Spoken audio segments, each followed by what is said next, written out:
Okay, so I'm going to show you guys how to take something that is either a picture or a PDF or some type of worksheet that is not on Word, and you can now convert it and change it a little bit that the students are able to use it as a worksheet and no one has to retype it. This can also be like a workbook that you have at home. You can take a picture of it and email it to yourself. So I'm at the step that now I've got something off of Google and I emailed it to myself. Now you don't have to email it to yourself if you're finding it on Google, but to show you what you would do in the email, I'm starting from here. So let's pretend I email this to myself. I took a picture of it. You're going to click on it and you're going to press download. Okay, now every computer is a little different. So all you need to do is download it, however you download it.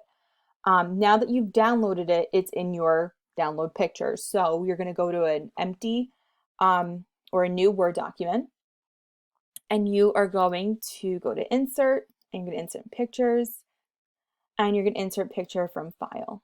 So now I have all my downloads and here we go. So I'm going to make it a little bigger. Now you have to be careful with making it so big because it's going to get a little blurry. I found this, like I said, off of Google. So the Google worksheets are easier to get blurry because they were made at a certain size, and when you make it bigger, it gets blurry. If you're taking a picture of a workbook, you shouldn't have that problem because the workbook is already big, whereas this picture probably was small originally, and I'm trying to make it the size of a page. But if you have a workbook, you shouldn't have this problem. And if you do have a problem, just edit it until you can figure it looks good. Now I know this doesn't look good, but I'm going to just keep it like this just for the sake of this video. I'm not obviously going to give this to my kids, but let's say I was and it was not blurry.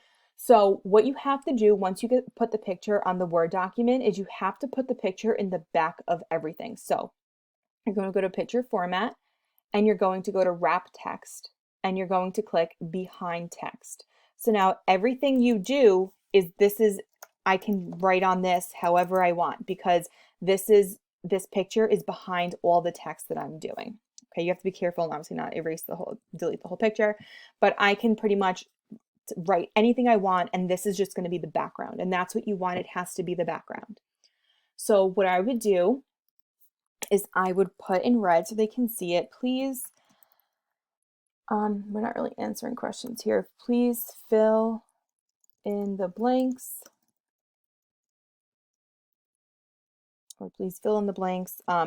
Fill in I should say red boxes. I'm thinking out loud. Please fill in the red boxes with the correct answer. Click on each box and type the answer. Okay. So you can put whatever directions you want, but I would just put something on the paper because the kids are not going to probably realize what's going on right away.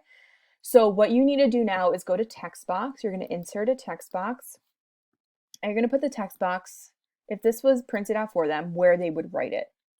Okay. Now at this point, I can type in this text box, make it a little bit bigger. I can type in this text box and there's my answer. Okay. Now, if I didn't type it in yet and I clicked off, the kid's not going to know a text box is there. I do because I just did it.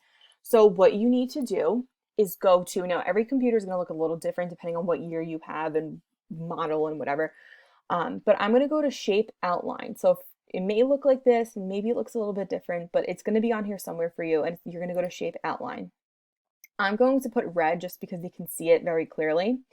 Now my text box where I want them to write is now going to be red. So there's that. Okay.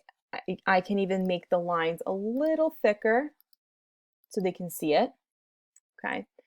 Then you don't even have to do all those steps again. You can just right click, copy, and then paste.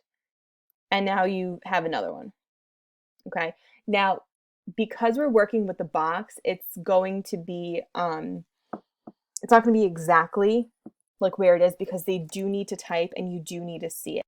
So you can play around with the boxes. Like I said, they don't have to be perfect and, you know, they can be a little spaced off or whatever.